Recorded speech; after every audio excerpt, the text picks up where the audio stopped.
Alright, GX690, when your coil goes bad in a pinch, I'll show you kind of what this is. This is a brand new one. Hang on. So this is your coil, right? It sits here on the motor. So the coil, I'm going to show you this pin here in a minute. But these coils, they sit right here. So you got to take this cover off. Take these 10 mil bolts out. I think there's like 6 of them.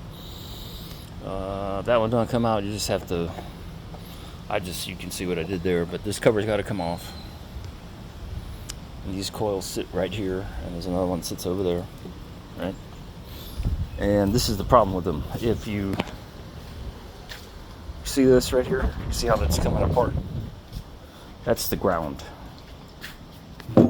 So on these coils, they're little stacks of sheet metal like this. This is actual piece of sheet metal that was taken from a brand new one, and that's all. These are all just tack welded on, just like that.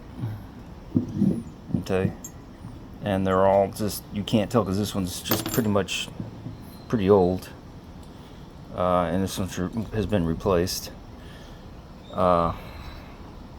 So, if you're in a pinch and you know that your coil is bad and you need to finish a job, obviously you want to buy one of these coils new. They're about maybe $150 for the set, $160 for the set.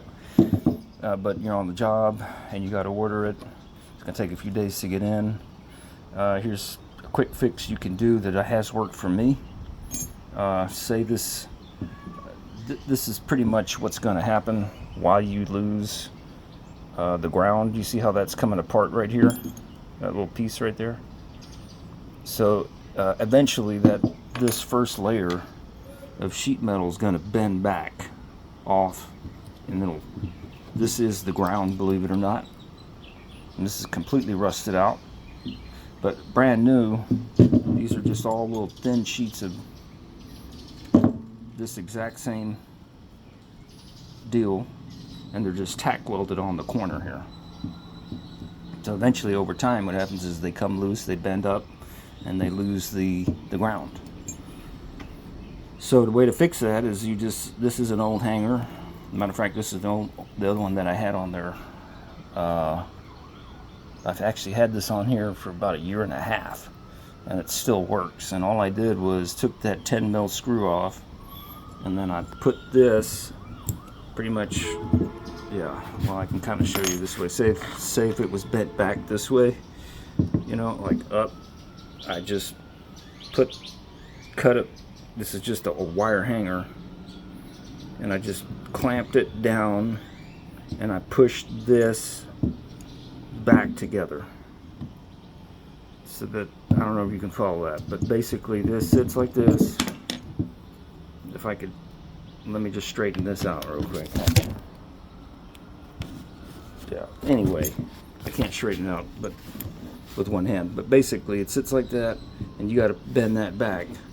So this, where this little metal piece comes in, this little hanger, see that? That goes in between the screw, that screw that goes in there, 10 mil screw, and that'll push this lip back up against here, make it flush again, like that, and you'll get your ground back, and it'll start, and you can use this coil and to finish the job. So pretty easy, and you can cut different types of however you want to do it, but as long as you can bend this piece of metal back to create that ground with another piece of metal, your coil will come back to life and you'll be able to finish the job. Hope that helps.